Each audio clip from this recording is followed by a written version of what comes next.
Salut à tous, c'est Panda Cheno, bienvenue sur cette vidéo qui aujourd'hui va parler du nouveau programme que je propose de 7 jours pour les enfants, Ressources Kids, qui a pour objectif d'aider un peu les plus jeunes, même si clairement s'il y a des ados ou des adultes qui veulent le faire, vous pouvez le faire, à travailler sur quelques points. Un des éléments qui est assez génial avec l'hypnose, c'est que c'est très pratique et très facile pour les enfants.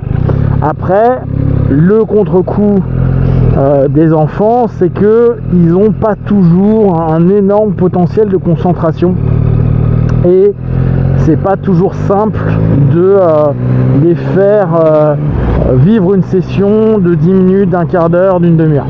Pour les personnes qui reçoivent en cabinet, on le sait bien, on fait faire beaucoup de jeux et on fait en sorte que les enfants puissent bouger, vivre pas mal d'expériences physiques. D'ailleurs, pour les personnes qui sont sur le groupe hypnose, gestion psycho-corporelle, on est vraiment sur le thème avec les enfants. Le rapport au corps est quelque chose qui va être essentiel pour avoir une performance, un retour positif sur nos sessions d'hypnose. C'est également le cas pour beaucoup de médecins dentistes qui font de l'hypnodontix et où il va falloir également un petit peu focaliser le corps pour que la session de dentisterie se passe le mieux possible. En l'occurrence, dans le cheminement que je vous propose, en tout cas que je propose aux plus jeunes, j'ai pris que quelques thèmes.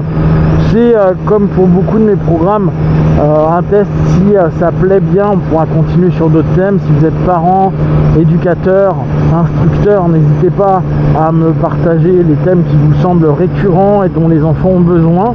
Là, j'utilise ce que j'avais appelé le TPA, vous savez, cette notion tolérer, permettre, accepter, mais surtout le mouvement qui est de se frotter les mains d'un côté, de l'autre, de claquer dans les mains, de taper dans les mains, pour qu'ils puissent avoir un maximum de justement de connexion au corps, de mouvement sur des petites séances qui durent 5 minutes. 5 minutes, c'est court pour nous adultes, mais c'est assez pour un enfant, sachant que l'idée est de pouvoir écouter l'audio soit une fois comme ça dans le programme, soit pour des thèmes plus récurrents comme la confiance en soi, comme la gestion de la douleur, comme le fait de se ronger les ongles. Il est souvent plus intéressant pour l'enfant de le faire régulièrement. J'ai eu des retours sur le sujet, notamment récemment avec un copain qui me disait que son jeune avait envie d'audio et d'écouter des audios d'hypnose et que sur certains des thèmes que j'avais fait, 10 minutes, il sentait que c'était un petit peu long pour qu'il maintienne une concentration, même si la demande venait de l'enfant. Donc j'ai repris 5 minutes. On a pu nous tester en tant qu'adulte les programmes de 5 minutes par jour sur 14, 21 jours, voire même 28 jours pour certains. Le retour il est plutôt positif la plupart du temps. On a pas mal de feedback qui disent que 5 minutes c'est bien parce que ça leur prend pas trop de temps et ils peuvent réussir à être concentrés ou à se caser ça dans une journée. Pour les parents qui vont faire cette petite série audio, n'hésitez pas à regarder la première fois pour voir si déjà la façon dont j'aborde les thèmes peuvent convenir à votre enfant. Vous connaissez mieux que moi, hein. Et d'autres choses, c'est que vous allez voir, vu que justement j'utilise le mouvement de la main, ce serait intéressant avant même la première session que vous lui expliquiez qu'il va devoir se frotter les mains en cercle d'un côté et de l'autre. N'hésitez pas à aussi lui proposer l'alternative avec le doigt dans la paume de la main. Pourquoi je propose ça? J'en parle pas beaucoup pendant toute toutes les sessions, mais je le dis à la première, c'est parce qu'il y a des moments, pour des raisons diverses, ça se trouve l'enfant sera en classe ou sera aligné ou plein de choses qui fait qu'il n'a pas libre accès à tous ces mouvements sans que soit les copains, soit les adultes ne viennent à faire remarquer quelque chose. Et là on sait que ça peut mettre très mal à l'aise. Le fait de pouvoir faire le mouvement de rotation juste avec son index par exemple dans le creux de sa main ou même dans l'absurde sur le dos de la main, ça revient au même, l'idée étant de créer un petit pattern, un mouvement, quelque chose qui inclut et insère la mobilité, le mouvement dans la dynamique de l'enfant.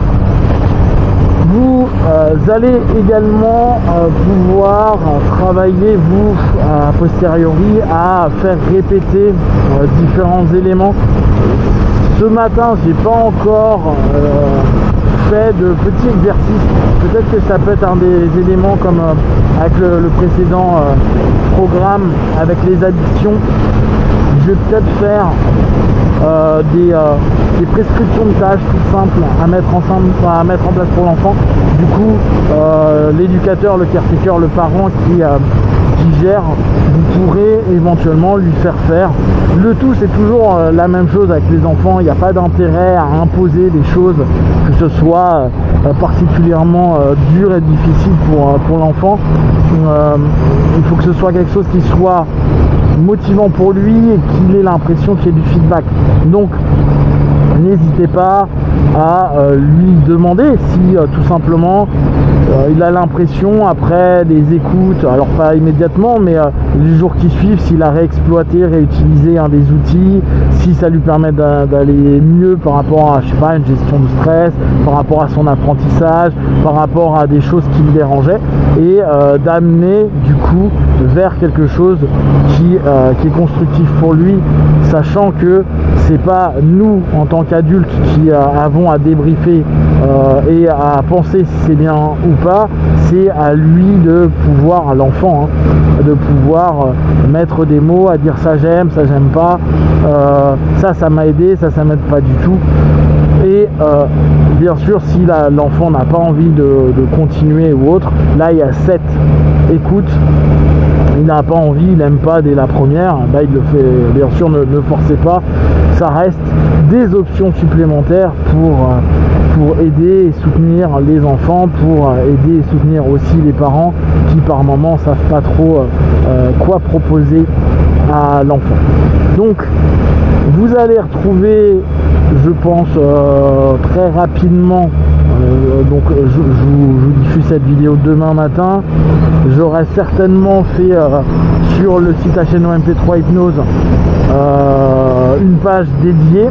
Vous retrouverez de toute façon tous les soirs jusqu'au 31 août un audio de 5 minutes pour les enfants, et de toute façon en fonction de vos retours j'en ajouterai peut-être, sachant que j'ai pas fermé le programme.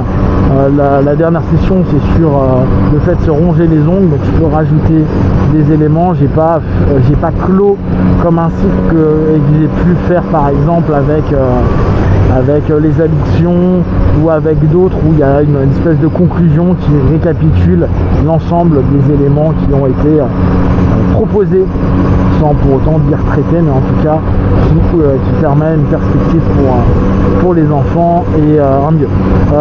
Et pour finir, n'hésitez pas, j'avais fait aussi un truc hypno-parents, là c'est plus pour vous les parents quand vous sentez que vous saturez, vous en avez marre, vous savez pas trop quoi faire, etc. Hypno-parents, c'est aussi disponible sur HNO MP3 Hypnose, c'est aussi un petit programme et ça peut toujours vous donner un petit coup de boost, surtout que c'est la rentrée bientôt et qu'on sait à quel point ça peut être difficile, fatigant cette reprise pour les parents que vous êtes. Et pour finir, si les enfants aiment bien, il y a aussi le potentiel, comment j'avais appris, la magie des potentiels, qui peut être un truc sympa. C'est une forme de thérapie des parties où je change pas mal de voix et parfois les enfants aiment bien ces variations sur quelques minutes et avec différentes parties d'eux-mêmes.